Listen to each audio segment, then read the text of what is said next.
Hello, everyone, and welcome to another episode of Respecting the Beer. My name is Gary Arndt, and with me, as usual, are the proprietors of McFleshman's Brewing, Dr. Allison McCoy and Dr. Bobby Fleshman. And today I want to start off this episode with a quote from someone you probably are familiar with, Lord Ernest Rutherford. Oh, yay. Who said, all science is either physics or stamp collecting. And as you are both physical scientists, today I want to talk about the stamp collecting part. That in biology, they have a taxonomy system, right? So you have plants and animals are in different kingdoms. And if we think of a taxonomy of alcohol, distilled spirits would probably be in their own kingdom. Then you'd have a kingdom of like fermented things. Maybe sake would be in a completely different family than beer, but then you'd get closer and closer and closer. And then you can maybe get down to like the genus level where you have like IPAs, and then you have a species, which might be a particular beer. And so we've talked many times on this show about a particular beer that you guys have, 547. It's a very popular beer. It's a double IPA. It's very hoppy, but it has a very high alcohol content. So I've enjoyed several, but it's not something I usually want to enjoy two of in one evening. So you guys have created something that I would say is maybe in the way that Neanderthals were related to humans. They were kind of a cousin species, but maybe not the same species. You created something that was similar but different. Why don't you explain the process and the thought that went into it and why you bothered to make it? I love this analogy. Now I'm also thinking not just about the taxonomy, but the way evolution speaks to the evolution of that taxonomy. I think that's just stamp collecting. Yeah. Yeah. I love that quote. Rutherford for the win. Yeah, I do. I love that. So the question was how we came upon it and how this evolved and how it came about. Because it was, it was designed. Yeah. So this was intelligently designed. Yeah. Yes. To be a... Well, as intelligent as we can be. Yeah. Well, it was an evolution joke. Yeah. I got it. Yeah, I got it. It was designed to be similar to an existing product. Yeah. Mm-hmm. So why and then how did you go about making it? Well, I think that speaking to evolution and the need for genetic expression, there was a lot of genetic pressure downstairs to create this. Yeah. Well, and also, so the flagship beers that we have, there was this really great trip that Bobby and I took down to Cincinnati to buy our back bar long before the brewery was opened. And we had kind of worked out a list and the names of the main beers we would create. And those pretty much still hold It's a pretty solid the list because we knew list, yeah. we knew the spectrum of beers that we needed to have. And then now, we've been in business for 6 years or so. And so now we recognized that there was a hole for this one particular style of beer. And so we got to experience okay, we have a need from a lot of people saying that we need a lower alcohol version of 547. And so then we got to pretty much go to the chalkboard and write out and sketch out, what do we want this to look like? How can we do this? Where does this fit in the family? It's not the first time this has happened. Something Amber is our Vienna lager. We also had a moment several years ago. I guess that's true. When we looked around and said, when are we going to fill this gap between something black and something light? Light, yeah. We needed something now, amber. We did definitely have Bocks that checked that box, like Bock as in the beer style. They were amber, but they were 8%. They were 7%. So we needed to create a Vienna lager to check that box. So we've gone through this. But it's not a Czech beer, though. Yeah, it has too many words that sound like other words here. So that beer, Toronado. That beer was, but I want to say this, that beer was a really big success for us because the liquid is good. It looks like it should. It tastes like people want, and it has the name Something Amber, which is a marketing home run. And it's the first one that I've been given any credit for having created a good name. So anyway, fast forward to now, we are in the similar boat with the hoppy styles, in this case 547. And as Gary said, you can't have two responsibly, definitely can't have three responsibly. And yet people were still doing that because they didn't have an option. So it was only the responsible thing to do. Is we're all getting older. Society's starting to think less about drinking so much alcohol, or thinking more about drinking less alcohol. So we saw the writing on the wall. I also saw it as an opportunity to take the shackles off, because I always felt like with 547, that has to be laminated. That recipe has to not be touched. And so Well, if I that's wanna, because I think we would all quit if you did. yeah. So So just to be clear for everyone, this is not a function of taking the beer and removing the alcohol somehow. no, That you're not just not taking something at out. It's a all. truly different beer. Yeah, in the same way that I made 547 with the inspiration toward the West Coast styles that inspired me. I did that by sort of like never looking at those recipes. Although I had brewed many clones of those recipes, I tried not to think about them. You just get in a certain headspace like you do when writing music, and that's how I made 547. And then it evolved over time for sure. I didn't just like make that recipe and then brew it once and it was done. But then it evolved to where it is now, and it has a day named after it. We're not going to be able to touch that beer. So we had to An internal day named after it. There's no proclamation from the mayor saying it's No, 547 day. yet. Oh, we should go. Jake, come give us a May proclamation. 47th. That's right. 547 day. That can happen. Oh my God, That would be that'd incredible. amazing. She's actually wearing. I'm looking at Allison. She's wearing a 547 Oh, I tie am. dyed today. Hey, So the slogan for 547 is it'll ring your bell. We have a bell, it rings, but also the double reference is it is extremely high in alcohol, triple reference. It's actually also the San Francisco bell. and it's also Ding, the ding. same frequency as a trolley. Yeah. We I digress. digress. So yeah, jinx again. So bringing Little I Toronado. wanted to make a 2024 version of a West Coast IPA. And you can't do that if you're working off a recipe that's based off of a 2000s era IPA, double IPA. I wanted to bring in something that was more, not just less alcohol. That's easy enough. You can make a beer with less alcohol. We aim for 6.5 versus more like 9 on 547. I wanted to make something that was more like what people are calling cold IPA. And Is these, that an IPL? yeah, or IPL, India or Pale you Lager. can call it what you will. There's so many marketing terms floating around. We're not doing that. We're not going as far as that. We're not fermenting cool, but we're taking one trick from their toolbox, and that is we're including rice. So we use flaked rice in this beer, and the reason we do that is because we're trying to reduce the body of it. We're trying to make it extremely dry, extremely clean, and it lets you lay the hops on top of it in a way that you can't with 547. And when you think about it when you're drinking it, you're tasting those terpenes like you do from your fresh cut lawn in a way that you can't in another palate. Not to say that you're tasting the fresh cut lawn. No, but when you smell, you get the idea.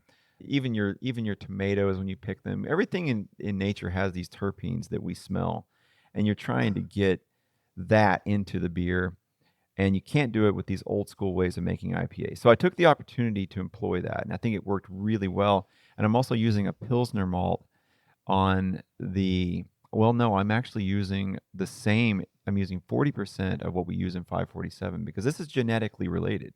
So the It's too bad you're not using 54.7%. I mean, there's still time. We're still maybe turning some knobs, but it has a little bit of what we put in 547, and then it has a little bit of Munich malt for the brewers out there.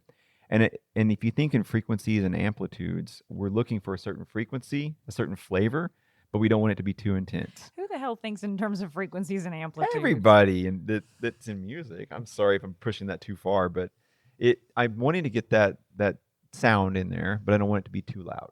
That's what Munich is for me in this beer. It needs to have a little bit of tooth, a little bit of something. Otherwise, it's just too naked. And then on top of that, we took Columbus hops, which were the signature of 547 all the way through. Columbus is like marijuana. It smells like marijuana. It has that sort of that same what's soprophoric property, makes you sleepy. There's a whole series of research behind not really why selling this beer that well, my friend.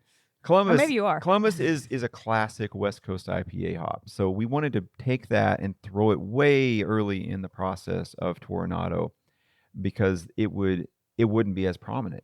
I didn't want it to be as prominent. I needed this to be a different beer. And so there's a couple of hops I never got to use in 547 because it turns into a salad that everything gets muddled. And one of those is Chinook. And Chinook is quintessentially West Coast hop that like I said, we've never gotten a chance to really put front and center. It gets to be front and center on Toronado, and it's very fresh cut, grass, and it's got this resin to it. So would you That then say if you pininess. had two samples, a 547 and a little Toronado next to each other, you'd be able to pick out you could say, okay, this one's Chinook, the other one I think a is... brewer would. I think people that are into beer will get that. But I also Who's the main hop in 547? Columbus, Okay. by far. Now that said, there's a lot more going on in Right. There's Simcoe and Amarillo, Cascade, Centennial. I even throw a little Mosaic, Citra. There's all this stuff in there. But the front and center hop is going to be Columbus. We like to bring in Simcoe on Toronado, a little bit more up front and center. And then you'll see Amarillo. I like to put Amarillo in both. So that's a little bit of a side note for all the brewers out there. It was a chance for me to just make a new beer.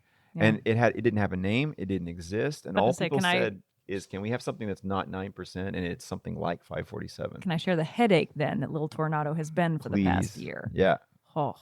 So when we come up with a new beer, it's not just Bobby brews the beer. Because, I mean, and I appreciate him sharing all of this because I hope it gives you a sense of how deeply he thinks about the intricacies of the recipes and then bringing the beer to fruition.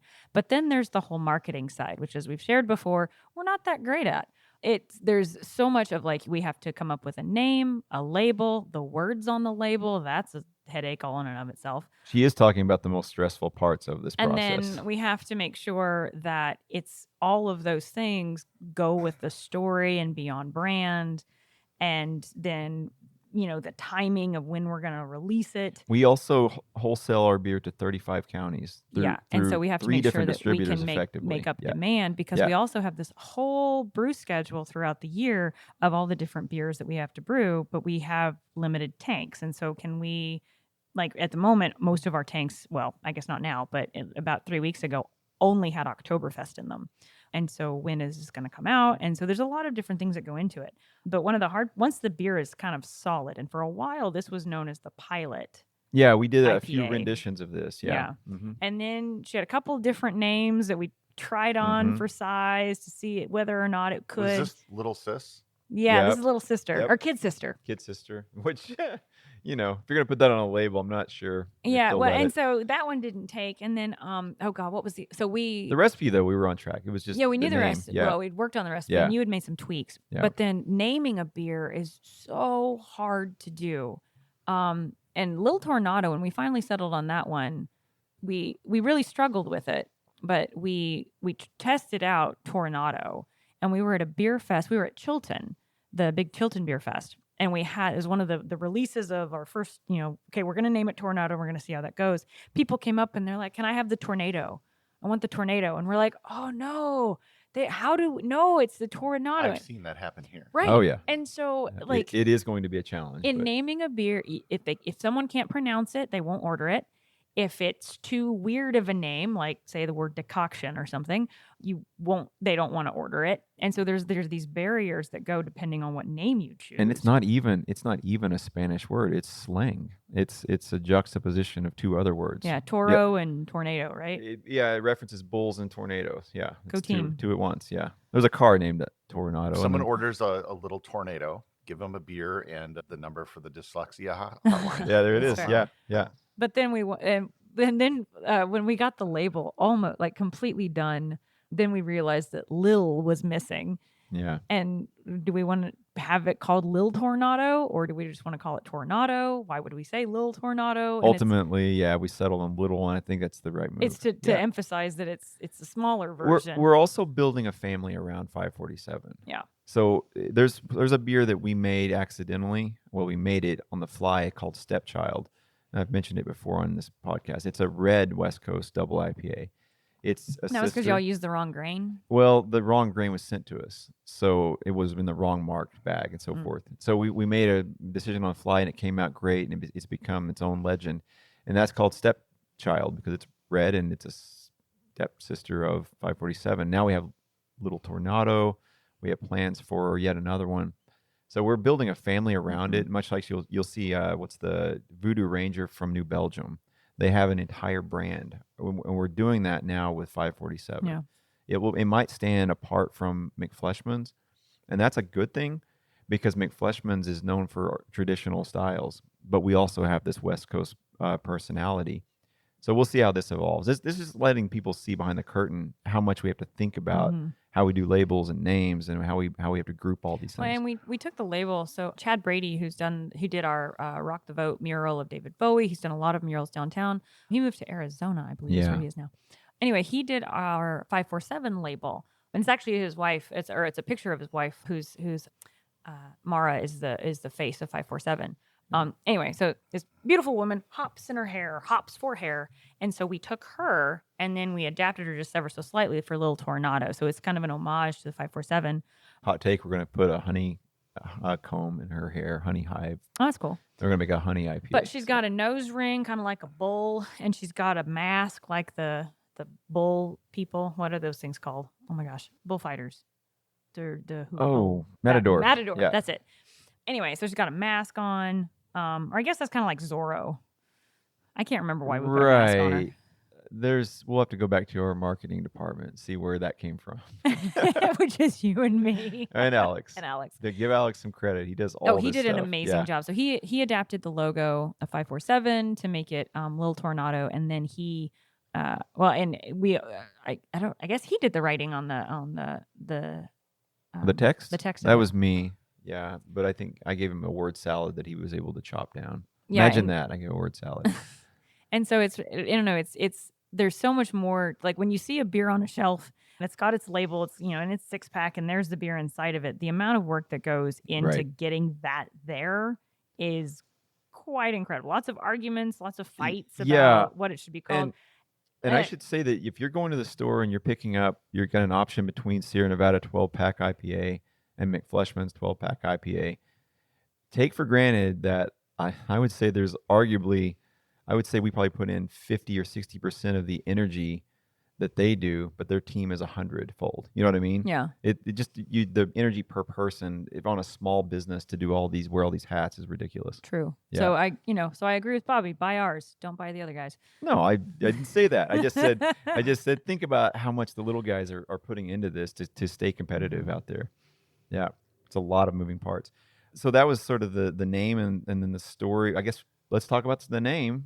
I mean, we've talked about the name, but where did it come from? Yeah, so 547 Haight Street in San Francisco is the bar that we named the 547 after. And the bar's name is Toronado. And that is the West Coast IPA capital, if you will, of beer bars.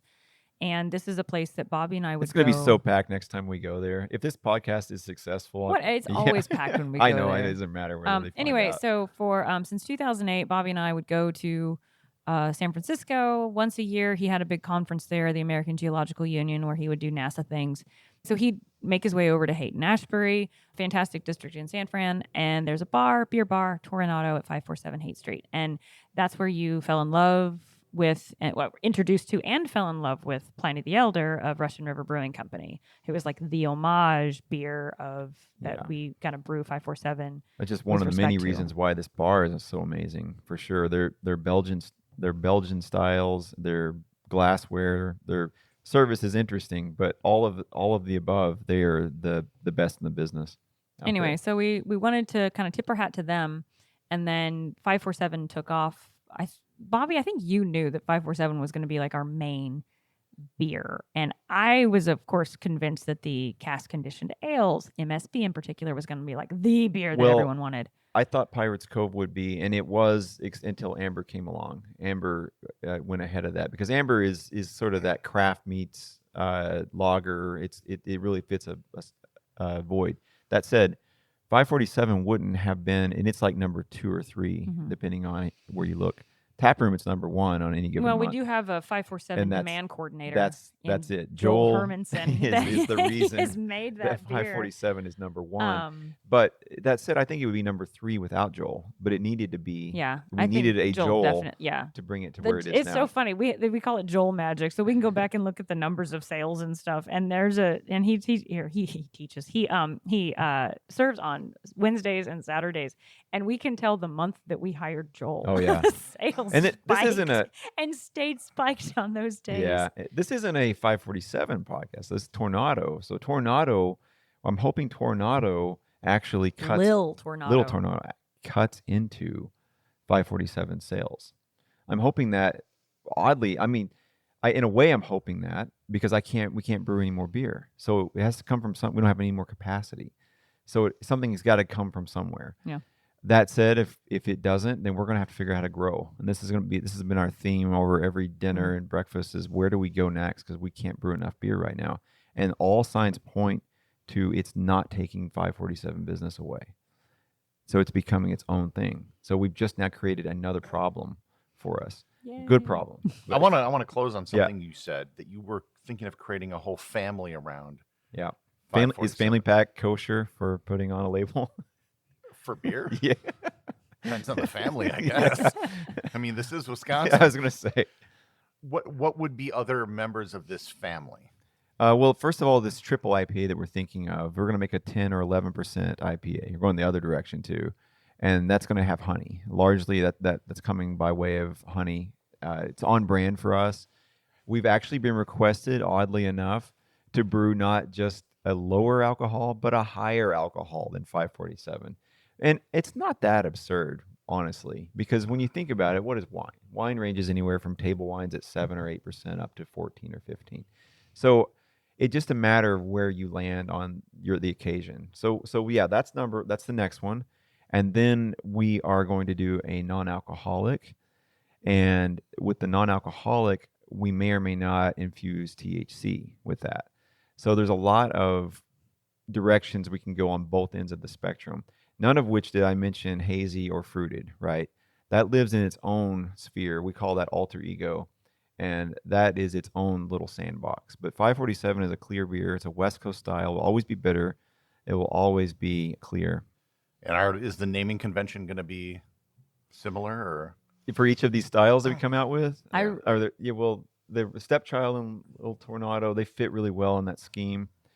I really we- want the NA one to be called twice removed. twice removed. Yeah. That actually sounds like a gluten-free beer to me. That's fair. That sounds like a really good name for a gluten-free beer. And then Tea Toddler was my idea for the NA beer. But I don't know if that'll go over. All right. Well, that'll wrap up this episode of Respecting the Beer. Make sure to subscribe to the show in your favorite podcast player so you will never miss an episode. And feel free to join the Facebook group to get updates between the episodes and to support the show over on Patreon. Links to both of these can be found in the show notes. And until next time, please remember to respect the beer.